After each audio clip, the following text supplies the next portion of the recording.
بسم اللہ الرحمن الرحیم الصلاۃ والسلام علیک یا رسول اللہ الصلاۃ والسلام علیک یا حبیب اللہ الصلاۃ والسلام علیک یا نبی اللہ وعلی آلک واصحابک یا نور اللہ صلی اللہ تعالی علیہ وسلم۔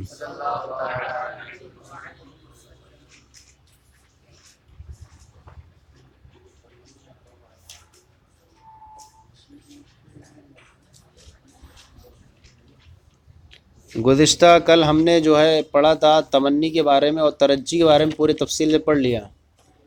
اب تمنی کے بارے میں انہوں نے پوری تعریف کی کہ تمنی کہتے ہیں کسی ایسی محبوب چیز کو طلب کرنا جس کے حصول کی امید نہ کی جاتی ہو، یا تو اس کے محال ہونے کی وجہ سے یا اس کے بعید الوقوع کی وجہ سے، ہے نہیں، یا محال ہونے کی وجہ سے الا لیت الشباب یعود یوما فاخبر بما فعل المشیب، اور یا تو بعید الوقوع کی وجہ سے لیت لی الف دینار، کسی تنگ دست کا کہنا۔ اور اس سے پتہ چلا کہ اگر وہ جب معاملہ کیا ہو ممکن الحصول ہو اور اس کی انتظار بھی کیا جاتا ہو تو اسے ترجی کا نام دیتے ہیں، اور اس کی تعبیر عسى یا لعل کے ذریعے کی جائے گی، جیسا کہ پورے تفصیل سے یہاں پر بیان کیا گیا۔ اب یہاں بیان فرماتے ہیں وللتمنی اربع ادوات، تمنی کے لیے کتنے ہیں؟ چار ادوات ہیں، چار حروف ہیں۔ واحد اصلیہ، ان میں سے ایک کیا ہے؟ اصلی ہے، وہی لیتا، اور وہ کیا ہے؟ وثلاثۃ غیر اصلیہ، اور تین غیر اصلی ہیں، یعنی تین غیر اصلی ہیں، وہ معنی مجازی ہے گویا کہ، اور وہ تین جو ہیں غیر اصلی ہیں، اور کیونکہ وہ پہلا والا جو ہے وہ تمنی کے لیے وضع کیا گیا ہے، اور تین جو غیر اصلی ہیں جو تمنی میں استعمال ہوتے ہیں کس کے طور پر؟ مجاز کے طریقے پر۔ تمنی میں کس کے لیے استعمال ہوں گے؟ مجاز کے طور پر، لیکن اصل ان کا حقیقی معنی کیا ہے؟ کچھ اور ہے، لیکن وہ ان کو تمنی میں استعمال کریں گے تو کس معنی میں؟ مجاز کے طور پر استعمال کریں گے اسے۔ پہلے آپ نے تمنی کے بارے میں لیتا تھا، اس کے بارے میں پڑھ لیا، الا لیت الشباب یعود، تو یہاں پر لیتا دیکھیے کس کے معنی میں؟ تمنی کے معنی، اور ایسی تمنی ہے جو ممکن الحصول نہیں ہے، کہ جوانی لوٹ کر آ نہیں سکتی، کیونکہ میں ایسی چیز کے بارے میں تمنا کر رہے ہیں جو لوٹ کر کے نہیں آ سکتی محال ہونے کی وجہ سے، تو ہو گیا، ایک ہو گیا وہ اپنے معنی حقیقی کے اعتبار سے تھا، اور تین جو حروف ایسے ہیں جن کا استعمال کچھ اور ہے، جیسے کہ لعل ہے جس کا استعمال ترجی کے لیے ہوا کرتا ہے، اور ترجی کا مطلب یہ ہوتا ہے کہ اس کے حصول کی امید کی جاتی ہے، لیکن اس کو ہم تمنی کے معنی میں استعمال کریں گے نہیں۔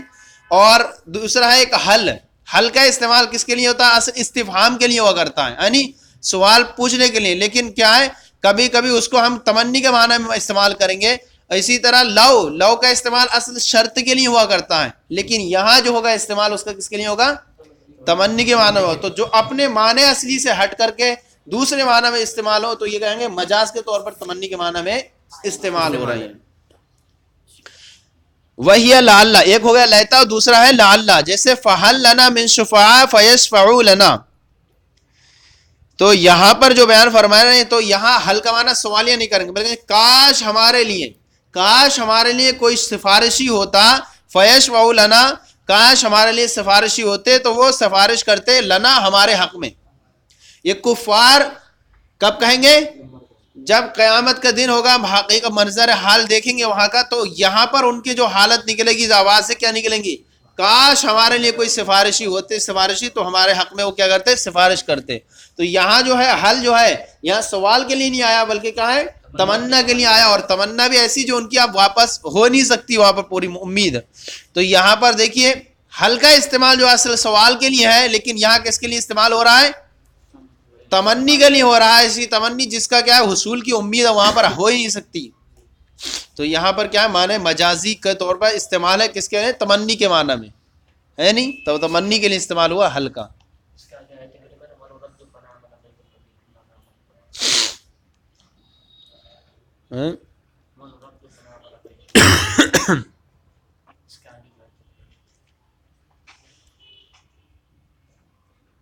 فہل لنا من شفعاء فیشفعوا لنا او نرد فنعمل غیر الذی كنا نعمل، یہاں پر یہ کہیں گے کاش ہمارے لیے سفارشی ہوتے تو ہم ہمارے حق میں وہ سفارشی کرتے، یا ہمیں لوٹا دیا جاتا دنیا میں تو ہم انہی کی طرح عمل کرتے جس طرح یہ لوگ عمل کرتے تھے، اور نردو فنعمل غیر الذی کننا نعمل، تو ہم بھی اسی کی طرح عمل کرتے جس طرح دوسرے لوگ عمل کرتے۔ تو یہ کفار کہیں گے نہ لوٹنا ممکن ہے ان کا، نہ ان کی کوئی سفارشی ہوگا، تو یہ تمنا کریں گے وہ، اور تمنا کے لیے حل کا استعمال کیا، حل جس تو سوالی کے لیے آتا ہے، تو یہ کیا ہے معنی مجازی کے طور پر تمنا کے معنی میں استعمال ہوا نہیں، تو یہ اصلی معنی میں نہیں ہے، اصلی نہیں ہے لفظ، بلکہ اصلی تو تمنی کے لیے لیتا ہی ہے نہیں۔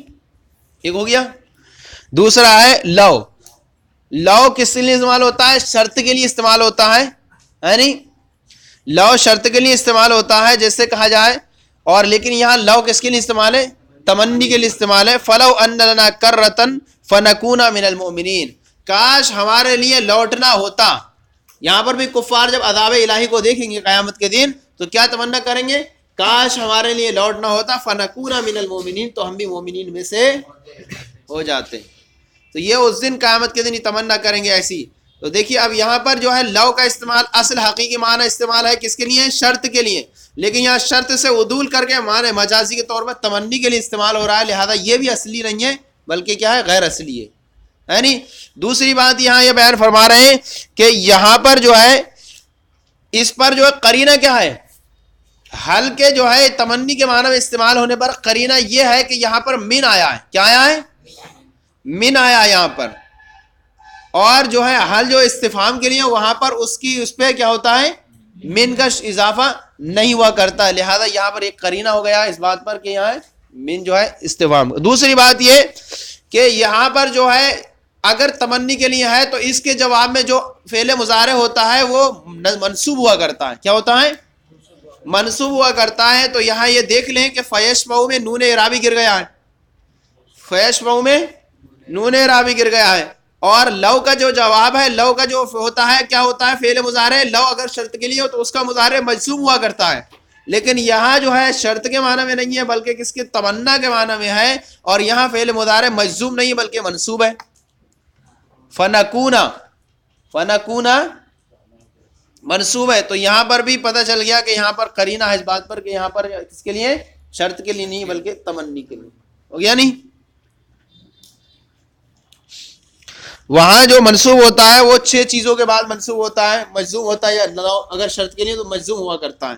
تو یہاں 2 چیزیں ہو گئیں، تمنی کے لیے 4 ادوات، ان میں سے ایک اصلی ہے اور وہ لیتا ہے، اور 3 غیر اصلی ہیں۔ وہ حل جیسے فحل لنا من شفعاء فیشفعوا لنا، تو کاش ہمارے لیے بھی سفارشی ہوتے تو وہ ہمارے حق میں سفارشی کرتے، سفارش کرتے۔ اور لو جیسے فلو ان لنا کرۃ فنکون من المؤمنین، کاش ہمارے لیے پلٹنا ہوتا تو ہم بھی مومنین میں سے ہو جاتے۔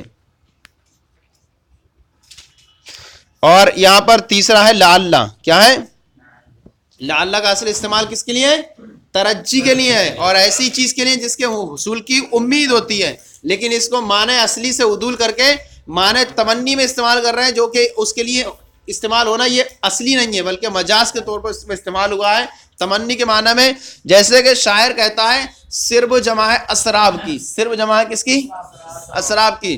اور قطع ایک پرندوں کی جماعت ہے۔ کیا ہے؟ ایک پرندہ ہے جو کتنا ہے؟ خرگوش کے برابر ہوتا ہے، چھوٹا سا ہوتا ہے، اس پرندے کو بولتے ہیں قطع نامی پرندوں کی جماعت۔ اب یہاں ایک شاعر کیا کہہ رہا ہے؟ شاعر کہہ رہا ہے، تمنا کر رہا ہے پرندوں کی جماعت، تم میں سے کوئی ہے کہ جو مجھے اپنے بازو کو جو ہے مجھے دھوکے پر ادھار دے دے تاکہ میں اڑ کر کے اپنے محبوب کے پاس چلا جاؤں۔ تو اب دیکھیے یہ ایسی چیز کی تمنا کر رہا ہے جو محبوب ہے، اور محبوب کے پاس تمنا کر رہا ہے پرندے سے جو کیا ہے؟ جس کے حصول کی امید نہیں ہے۔ پرندہ ایسی چیز نہیں اپنے بازو دے دے اور یہ لگا لے، یہ اڑ کے چلا جائے، تو یہ ایسی چیز کی امید ہوئی جو حصول کی امید نہیں ہو سکتی۔ اور اس کو تمنی کا جو لعل کا استعمال کس کے لیے ہوتا تھا؟ اصل ترجی کے لیے۔ تو یہ استعمال اس میں ہو گیا تمنی میں جو محال کے درجے میں ہے، تو یہاں پر کیا ہے؟ غیر اصلی مجاز کے طور پر استعمال ہوا ہے نہیں۔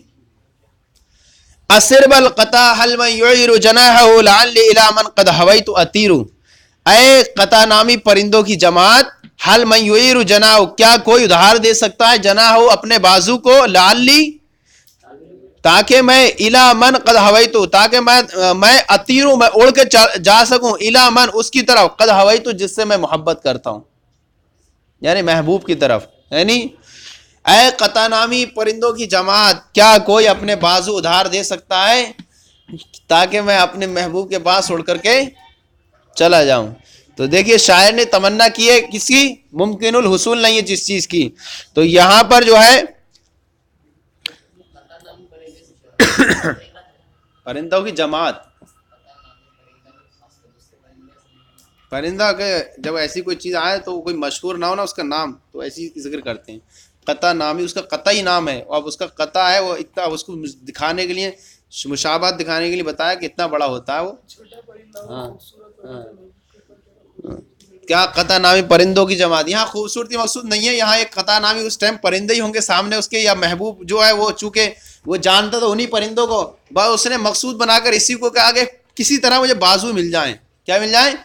بازو مل جائیں. اور مطلب یہ کہ پرندوں کی خاصیت نہیں دکھانا مقصود ہے، بلکہ بازو کو لینا مقصود ہے. کوئی بھی پرندہ بازو دے دے مجھے اور بس میں اڑنے کے پرواز کے لائق ہو جاؤں، پھر میں اڑ کے پہنچ جاؤں.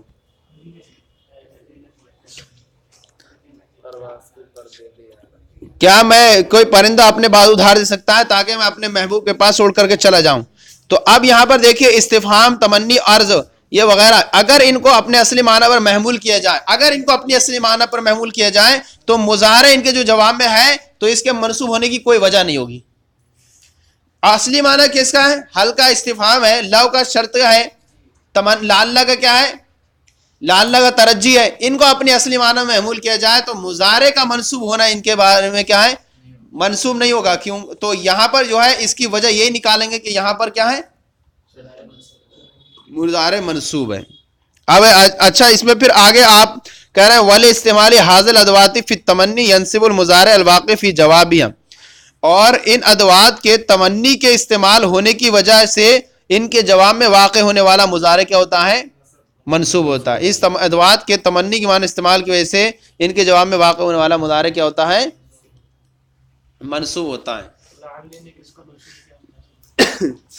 اطیرو یہ دیکھ رہے ہیں یہ اس کو یہ کہہ دیجئے کہ وزن شعری کی وجہ سے یہاں پر کیا ہے؟ اس کو نہیں دیا گیا، ورنہ در حقیقت کیا یہ بھی کہہ سکتے ہیں کہ اس کو یہ منصوب ہے. باقی دو میں تو آپ کو دکھ ہی رہا ہے.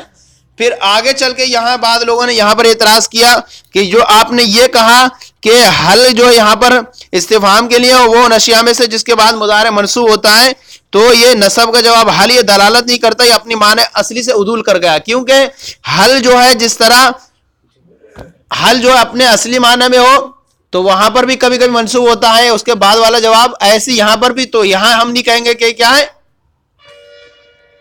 یہاں ہم یہ اس کو نہیں کہہ سکتے یہاں حل اپنے اصلی معنی سے عدول کر گیا. آپ کیسے کہہ سکتے ہیں؟ نصب کو بجانا انہوں نے جواب، تو کہہ رہے ہیں حل کے بارے میں کیسے کہہ سکتے ہیں کہ حل کے بارے بعد بھی جو جواب میں واقع وہ مضارع منصوب ہوتا ہے. تو اس طرح حل اگر اپنے اصلی معنی میں ہو تو اس کے جواب میں مضارع ہو تو وہ بھی منصوب ہوا کرتا ہے. تو اب یہاں انہوں نے پھر اس کے بارے میں کہا کہ ممکن ہے کہ یہاں پر یہ ہے کہ صیغہ جمع بولا اور جمع سے ما فوق الواحد مراد لیا ہو. کیا لیا ہو؟ ما فوق الواحد مراد لیں، اور ما فوق الواحد مراد میں صرف لو اور لعل کو لے لیں. کس کو لے لیں؟ لو اور لعل کو لے لیں کہ جمع تغلیب کا اعتبار کرتے ہوئے اس کو بھی اس میں شامل کر دیے گئے، یعنی تغلیب کا اعتبار کرتے ہوئے اس کو شامل کر دیا گیا. منطق کی اصطلاح میں ما فوق الواحد جو ہو اس کو جمع میں شامل کر دیا کرتے ہیں، یعنی اگرچہ سب پہ اطلاق نہ ہو تو ما جو ایک کے اوپر ہو اس کو کہہ دیتے ہیں جمع ہے. تو یہاں تین بولے، تین کے اندر اگرچہ ایک شامل نہیں ہو رہا دوسرا والا، تو کہہ دیں گے کہ یہاں ما فوق الواحد کے اعتبار سے تین کو بول دیا گیا. اگرچہ لو کے بارے میں ساری شرطیں، وہ کس کے حل کے بارے میں ساری شرطیں اگرچہ نہیں پائی جا رہی ہیں. سمجھ آ گیا نہیں؟ یہاں کتنے ہو گئے؟ سب سے پہلے کہتا امر، نہیں، استفہام، تمنی. ترجی اسی میں تھا، تمنی دونوں تھی. اب یہ چار چیزوں پورے تفصیل سے بیان ہو چکا. اب یہاں سے پانچویں چیز کا بیان فرما رہے ہیں. کس کا؟ ندا کا بیان فرما رہے ہیں کہ ندا یہ لاسٹ چیز ہے. اس میں جو ہے اس کے حروف کے بارے میں بیان فرمائیں گے. قریب اور بعید کے کون سے ہیں، پھر قریب اور بعید کے بارے میں فرمائیں گے. کبھی قریب کو بعید کے مرتبے میں اتار لیا جاتا ہے، کبھی بعید کو قریب کے درجے میں اتار لیا جاتا ہے. پھر اس کو ندا کی جاتی ہے قریب والے سے دور ہو گرچہ ہو، لیکن قریب والے حروف سے ندا کی جاتی ہے. اس کی الگ الگ علتیں بیان فرمائیں گے ہم. وہ امن ندا ہوا طلب الاقبال، رہا ندا تو یہ توجہ کو طلب کرنا ہے. کس کی؟ فاعل مخاطب کی توجہ کو طلب کرنا ہے. کس کے ذریعے سے؟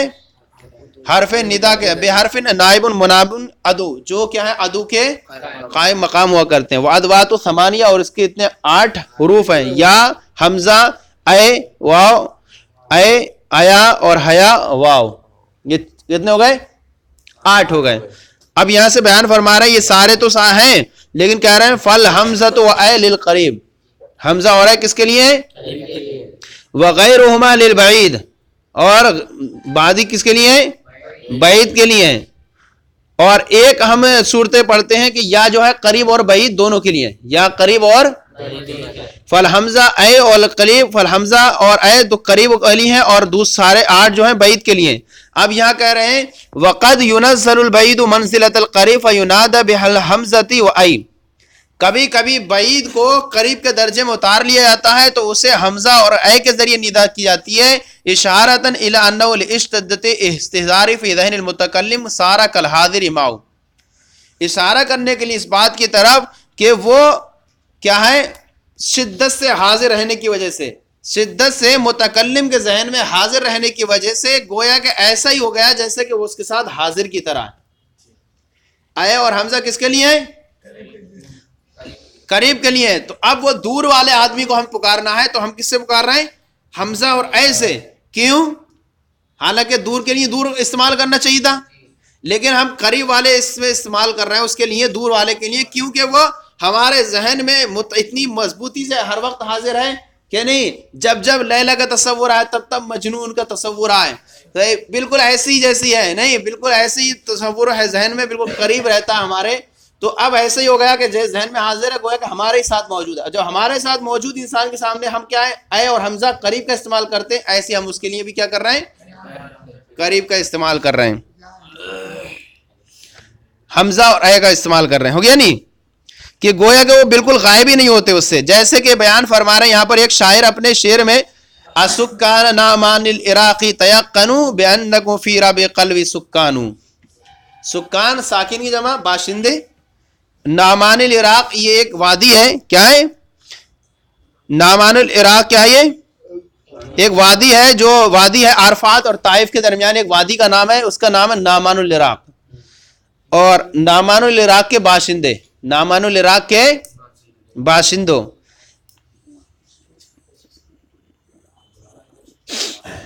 اس کا واقعہ اب یہ ہے، نامان العراق کے باشندے یہ جو ہے اتنے دور ہیں، یہ شاعر جو ہے بہت دور ہے. اور کہاں ہے؟ نامان العراق بہت دور ہے. آپ کیا کہہ رہا ہے؟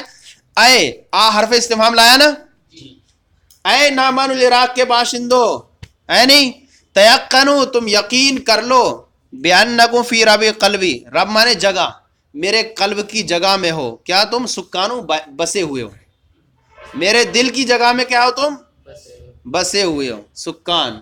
اے نامان العراق کے باشندوں کیا ہو؟ تم میرے دل کے حصے میں کیا ہو؟ میرے دل کے حصے کے باشندے ہو. سکان مانے بسنے والے ہو. بانکم یقیناً تم یقین کر لو کہ تم کیا ہو؟ میرے دل کے حصے میں بسنے والے ہو.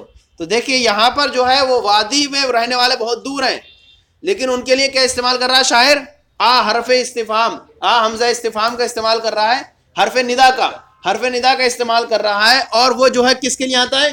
قریب کے لیے آتا ہے. لیکن ان باشندوں دور والوں کو کیا کر رہا ہے؟ اس حرف ندا کے ذریعے قریب کا استعمال کر کے کہہ رہا ہے. کیوں؟ کیونکہ وہ شدت استحضار ان کا متکلم کے ذہن میں ایسے مضبوطی سے حاضر رہنے والے ہیں کہ گویا کہ وہ کیا ہیں، جو سے اس کے ساتھ ابھی موجود ہیں.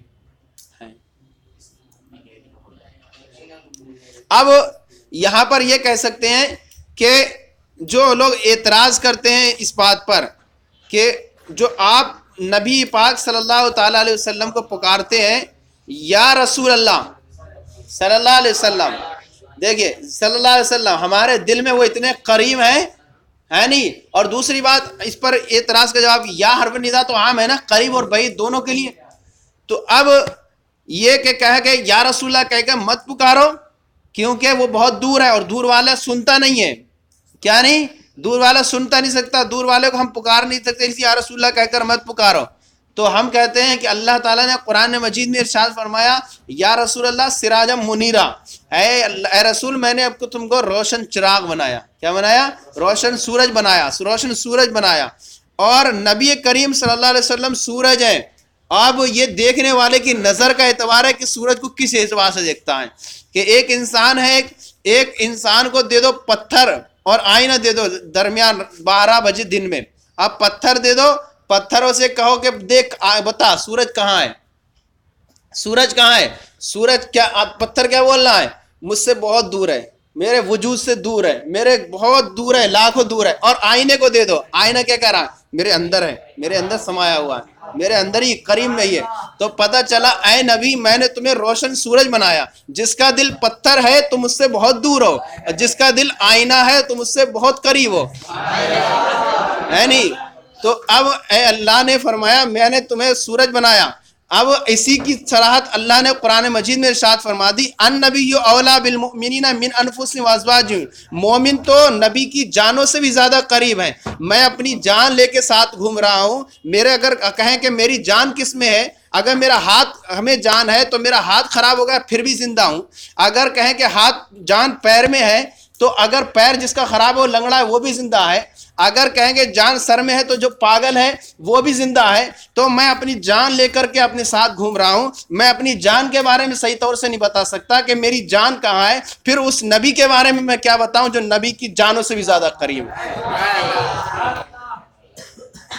تو اس سے پتہ چل گیا نا کہ ہمارے نبی زندہ ہیں اور ہماری جانوں سے بھی زیادہ قریب ہیں, اور جو زیادہ قریب چیز ہوتی ہے وہ دیکھی نہیں جاتی. جیسا کہ اللہ نے اپنے بارے میں فرمایا وَنَحْنُ أَقْرَبُ إِلَيْهِ مِنْ حَبْلِ الْوَرِيدِ, ہم مومنوں کی شہ رگ سے بھی زیادہ قریب ہیں, ہے نہیں. تو یا حرف ندا اول تو دونوں کے لیے ہیں, ہم جس طرح قریب کے لیے پکارتے ہیں ایسی دور کے لیے بھی پکارتے ہیں. اور ہمارا عقیدہ ہے کہ ہمارے نبی جو ہیں قریب اور بعید سب کی سنتے ہیں, گویا کہ ہمارے دلوں میں حاضر ہیں وہ, اس طرح سے ہے نہیں. ہو گیا نہیں. اے وادی نعمان عراق کے باشندوں تم یقین کر لو کہ تم میرے دل کے بستی میں آباد ہو. وقد ينزل القریب منزلۃ البعید فینادى بأحد الحروف الموضوعة لو اشارت الى ان المنادى عظیم الشان رفیع المرتبہ. اب یہاں الٹا بیان فرمائے, کبھی بعید کو قریب کے درجے میں اتار لیتے ہیں, اور کیا ہے کبھی قریب کو بعید کے درجے میں اتار لیا جاتا ہے اور اسے ان حروف کے ذریعے سے ندا دی جاتی ہے جو اس کے لیے موضوع ہے. کس کے لیے؟ بعید کے لیے موضوع ہے. کبھی قریب آدمی کو بعید کے درجے میں اتار لیا جاتا ہے, جیسے قرآن پاک میں ذالک الکتاب آیا, ذالک الکتاب آیا, اور ذالک الکتاب قرآن پاک ہمارے سامنے ہی ہے, لیکن ذالک دور کا صیغہ ہم استعمال کر رہے ہیں اس کے لیے کیونکہ وہ کتاب کلام وہ اتنا عظیم ہے اور ہمارا کام مرتبہ ہم اسے گویا کہ رفیع درجت کے مرتبے میں اتار کے اسے ہم ذالک کا استعمال کرتے ہیں. تو اشارہ کرنے کے لیے اس بات پر کہ منادہ جو ہے عظیم الشان ہے. منادہ کیا ہے؟ عظیم الشان ہے, رفیع المرتبت ہے, بلند مرتبے والا ہے. حتیٰ کاننا بودا درجتی فی العظمی, گویا کہ اس کے درجے کی دوری, گویا کہ اس کے درجے کی دوری بلندی میں ایسی دوری ہے جیسے متکلم کے درجے سے مسافت میں دوری ہوا کرتی ہے.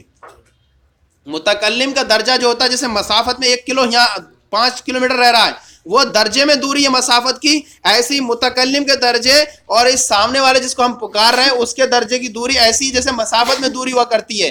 تو گویا کہ یہ اتنے نیچے درجے کا ہے اور وہ اتنا اعلیٰ مقام کا ہے. اب اس کے لیے ہم حرف ندا قریب والا استعمال نہیں کر رہے ہیں بلکہ بعید والا استعمال کر رہے ہیں. اگرچہ قریب ہے لیکن قریب کو بعید کے درجے میں اتار لیا تھا, اس معنی کر کے عظیم الشان ہے, رفیع المرتبہ ہے, یہاں تک کہ اس کے درجے کی دوری کیا ہے؟ متکلم کے درجے سے مسافت میں دوری ہے. اور کہا جاتا ہے آیا مولایا, آیا مولایا. اب دیکھیے یا جو آیا نہیں, یا جو ہے دور کے لیے ہے استعمال, انہوں نے کہا نا دور کے لیے ہے, اور یہاں پر جو ہے یا مولایا, تو یہاں پر جو ہے یہ جو ہے سامنے جو ہے اس کی ذہن میں یہاں بہت دوری کے درجے میں اتار کے حالانکہ قریب ہے. جیسے اللہ تعالیٰ کے بارے میں فرمایا گیا کہ اللہ تعالیٰ ہماری شہ رگ سے بھی زیادہ قریب ہے. کیا ہے؟ شہ رگ سے بھی زیادہ قریب ہے. تو اب اس کے بارے میں حالانکہ ہم سے زیادہ قریب ہے لیکن اس کے بارے میں ہم نے کیا فرمایا؟ وانتا ماؤ, حالانکہ وہ آپ کے ساتھ ہے لیکن آپ اس کے لیے یا کا استعمال کر رہے ہیں. کیوں؟ بہت بلند مرتبے میں. جس سے یا اللہ کا ہم استعمال کرتے ہیں تو یا اللہ کا استعمال دو صورتیں, قریب ہے یا اللہ, چونکہ یا ندا قریب اور بعید کے لیے, تو قریب کا درجہ کریں کہ ہمارے بہت ذہن میں, اور اگر دور کا اعتبار کریں تو عظیم الدرجات ہے نہیں. ہو گیا نہیں. او اشارتن الی انحطاط درجتی، یا اس بات کی طرف اشارہ کرنے ہوتا ہے کہ اس کے درجے کی کمتر کی طرف اشارہ کرنے کے لیے، کمتر درجے کا ہے، کہاں وہ اتنا کمتر درجے کا، میرے لا قریب ہو سکتا ہے، اس کے لیے میں لفظ قریب والا بھی استعمال نہ کروں، کیا ہے کم، آیا حاضا یا کا استعمال کیا، دور کا لفظ، حالانکہ وہ کیا ہے اس کے قریب رہنے والا ہے، اس کے لیے کہو جو آپ کے ساتھ رہتا ہے، ساتھ میں رہنے والے کے لیے کیا آنا چاہیے، حمزہ یا آنا چاہیے، لیکن وہ اپنے ساتھ رہنے والے کو بھی کس سے استعمال کر رہا ہے، یا کے ذریعے استعمال کر رہا ہے، کیوں، اس کے درجے کے کمتر ہونے کی وجہ سے، یہ گویا کہ اتنا اوپر بیٹھنے والا اور یہ کیا ہے نیچے، تو اس کا درجہ مقام بہت کمتر ہے، تو اس کے لیے ہم جو ہے لفظ بھی کون سا استعمال کر رہے ہیں، بعید کا استعمال کر رہے ہیں، تو علت سبب بدلنے سے جو ہے معنی بدل جائے گا، وہاں ہم نے دور کا استعمال کیا، ہم نے علت بیان کر دی الگ کہ وہاں رفیع الدرجات ہے، اور یہاں دور کا استعمال کیا تو گھٹیا پن کا درجہ لے کر کے آ گئے، ہے نہیں، اس کے لیے کہیں جو آپ کے ساتھ ہے، او اشارت الی ان السامع غافل لنحو نوم او ذہول، یا اس بات کی طرف اشارہ کرنے کے لیے ہوتا ہے کہ سامع جو ہے غافل ہے نیند کی وجہ سے یا غفلت کی وجہ سے، سامنے بیٹھا ہے اور سن نہیں رہا ہے، ادھر ادھر سونے کے کام کر رہا ہے، اب اس کے لیے کون سا استعمال کریں ہم سے، ایا فلاں، کون سا استعمال کریں، ایا فلاں، یا جو ہے دور کے لیے ہے، لیکن چونکہ وہ سامنے سن ہی نہیں رہا ہے اور وہ ہے کہ اپنی کہیں اور دنیا میں آباد ہے، اب وہ جو ہے اس کو کیا ہے غفلت والے کو جو ہے یہ حاضر ہی نہیں مجلس میں، گویا کہ دور ہی ہے، جیسے دور والے کو استعمال متکلم بات کرتے ہیں ایسے اس کو کر رہے ہیں، قریب رہ کر بھی کیا یہ دور ہے، کبھی کبھی ہوتا ہے نا اس طرح کہ بہت غور سے سننا ہے، ذہن لگا ہوا یہیں پر ہی ابھی ہے، ہوتے ہوں گے ایسے ابھی سن ہی رہا ہے اور کہیں اور یہ وہ بس ایسے سر لگائے ہوئے ہیں، او اشارت الی ان السامع غافل، یا اشارہ کرنے کے اس بات کی طرف کہ سامع غافل ہے نیند کی وجہ سے، او ذہول یا غفلت کی وجہ سے، کانو غیر حاضر فی المجلس، گویا کہ مجلس میں حاضر نہیں ہے، کا قول کا للسائی، جیسا کہ آپ کا بھولنے والے سے کیا کہنا، ایا فلاں، اے فلاں، سمجھے نہیں، تو یہ تین درجے ہو گئے قریب کو دور کے درجے میں اتارنے کے لیے، قریب کو دور کے درجے میں ایک اتارنے کا ایک درجہ کیا ہوا، عظیم الدرجہ ہے، جو اس کو ہم نے اپنے درجے سے بہت زیادہ دور ہے، گویا کہ مسافت میں دوری ہم اس کو دور والے سے استعمال کر رہے ہیں، یا اس کے حقیر طرف کرنے کے لیے اس کو ہم دور والے سے استعمال کر رہے ہیں، یا جو ہے اس بات کی طرف اشارہ کرنے کے لیے سامع غافل ہے غفلت کی وجہ سے ہے ہی نہیں مجلس میں، گویا کہ پھر اس کو ہم نے دور سے استعمال کر رہے ہیں، تو اس طرح سے تمنی کے بارے میں یہ پورا ہو گیا۔ اب کل سے جو ہے تمنی کے ندا کے حروف بیان کریں گے جو معنی اصلی سے عدول کر کے معنی غیر اصلی میں استعمال ہوتے ہیں۔